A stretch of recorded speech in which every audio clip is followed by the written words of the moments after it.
Good morning. আজি ব্লগটো আৰম্ভ কৰিছো 10:30 বজাত আৰু গাপা ধুই আহি আজৰি হৈ এতিয়া বনাবলৈ লৈছো এটা ৰেচিপি নতুন ৰেচিপি নহয় বাৰু সকলোৱে বনাই খাই থকা ৰেচিপিয়ে কিন্তু মই কেনেকৈ বনাও হেতু আপোনালোকক আজি দেখাম আৰু আপোনালোকে যদি কোনোবাই এনেকৈ বনাই খাই আপোনালোকে কমেন্ট কৰি জনাব আৰু বলক তেতিয়াহলে আজি এইখিনিৰ পৰাই মোৰ ৰেচিপি ভিডিওটো আৰম্ভ কৰো ইমান ৰ'দ ইমান গৰম উঠিছে থাকোতে ইয়া দেখিছে নহয় কালিৰ পৰা বৰষুণ নেৰাই হল আৰু এতিয়া ঠাণ্ডা লগাই দিছে এয়া কাৰেন্ট নাই বাবে পানীও নাই হে কলপটুৱাৰে এনেদৰে পানীৰ ব্যৱস্থা কৰিবলগীয়া হৈছে ইফালে আকৌ দুপৰীয়াৰ ৰেচিপিটোৰ বাবে মই লুবিয়া মাহ তিয়াই থৈছিলোঁ লুবিয়া মাহ আচলতে বেলেগ ধৰণৰ একো ৰেচিপি নহয় আপোনালোকে সদায় খাই থকা ধৰণৰে তথাপিতো মোৰ ষ্টাইলত কেনেকৈ বনালো সেয়া আপোনালোকক দেখাওঁ বুলি ভাবিলোঁ সেই কাৰণে মই ইয়া ধোৱা মগু অলপমান এনেদৰে ধুই কুকাৰত দি লৈছো ধোৱা মগু দিলে অকনমান দাইলকন ডাঠ হয় খাবলে আৰু লগতে এয়া মাহখিনি দি দিলো আৰু এয়া দিছো এটা আলু ফালি এনেদৰে দীঘলীয়াকৈ ফালি দিছো এনেদৰে খাই ভাল লাগে আপোনালোকে আলুটো কিন্তু স্কিপ কৰিবও পাৰে দেই আৰু লগতে এয়া মই লোকেল ডিম এটা দি দিছো বইল হ'বৰ কাৰণে যেটো এক্সট্ৰাকে বইল কৰিবলগীয়া হলতেন নহলে এইফালে আকৌ ভাতকেৰেলাও দি দিছো আৰু দি দিলো অকনমান হালধি আৰু দিছো এমক পানীখিনি অকনমান গৰম কৰি লোৱা হলে বেছি ভাল হয় সিজিবলৈ হেহে গৰম পানী অকনমান ব্যৱহাৰ কৰিছো লগতে এয়া মই নিমখ সোৱাদ অনুযায়ী দিছো আপোনালোকে নিজৰ সোৱাদ অনুসৰি নিমখ দিব আৰু এইখিনি এটা ধুনীয়াকৈ মই গেছত পাতি দিম ভালদৰে সিটি মাৰিবলৈ 3টা মান সিটি মাৰিলেই যথেষ্ট হ'ব তাৰ লগতে মই পিয়াজ কুচাই লৈছো নহৰু লৈছো আপোনালোকে আদাও এড কৰিব পাৰে যেটো মোৰ এতিয়া আদা নাছিলে ঘৰত হেহে মই পিয়াজ আৰু নহৰুৰে দি কাম চলাই দিলো পিয়াজটো আসলতে মই তেলত নিদু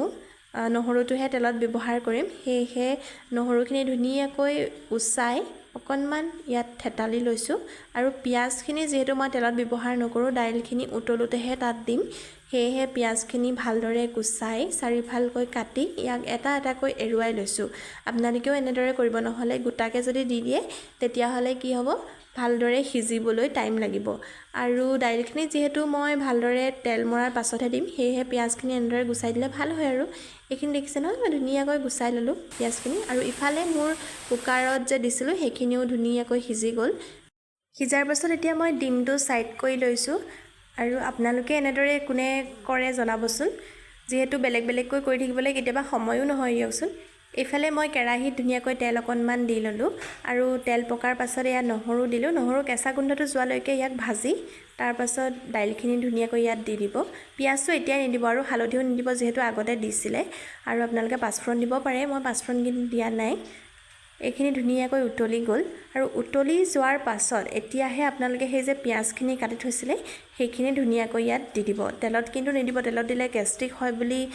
কোৱা শুনিছো হেহে দিয়া নাই আৰু এইখিনি এতিয়া মই ভালদৰে উতল আহিবলৈ ঢাকি দিম আৰু দেখিছে নহয় তেতিয়ালৈকে বৰষুণ এৰাই নাই কৰবাত বিলে ধুমুহাও হৈছে বুলি শুনিছো হেহে ভগৱানৰ ওচৰত প্ৰাৰ্থনা জনাইছো যাতে কাৰো ঘৰৰ একো ক্ষতি নহওক সকলো ভালে ভালে পাৰ হৈ যাওক ধুমুহাত ইফালে মোৰ দাইলখিনি উতলি গল আৰু উতলি যোৱাৰ পাছত এতিয়া মই এটা বস্তু ব্যৱহাৰ কৰিছো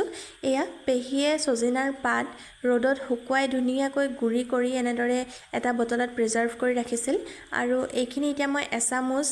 অকনমান দাইলত দি দিছো দাইলখিনি ভালদৰে সিজিলে দিলেহে ভাল হ'ব কিন্তু দেই আৰু নৰসিংহ পাতো ইয়াতে দিব পাৰে আপোনালোকে মই আজি সজিনা পাত দিছো সজিনা পাতো দিলে খাই ভাল লাগে আপোনালোকে টেষ্ট কৰি চাব যদি আনকালে টেষ্ট কৰা নাই আৰু এইখিনি ভালকৈ উতলিবলৈ দিছিলো আৰু এতিয়া এইখিনি হৈয়ে গল দেখিছে নহয় ইমানখিনি ডাঠ হলেই যথেষ্ট হ'ব নহলে বেছি শুকাই গলে বেয়া হ'ব আৰু পেহিয়ে এয়া পদিনা মচুন্দৰী ভেদাইলতা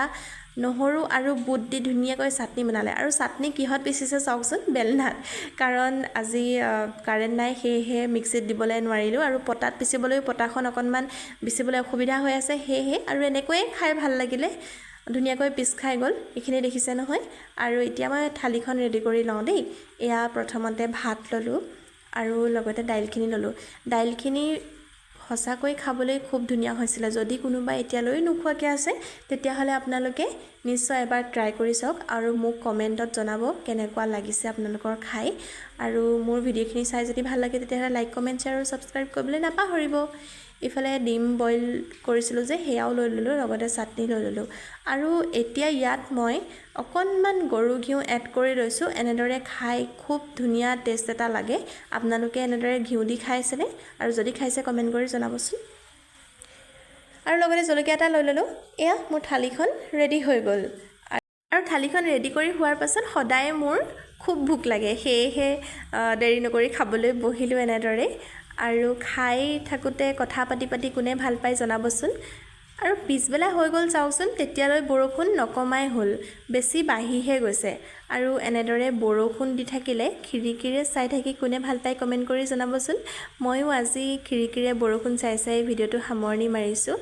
পুনৰ নতুন এটা ৰেচিপি ভিডিঅ'লৈ আকৌ আহি আছোঁ। Bye bye.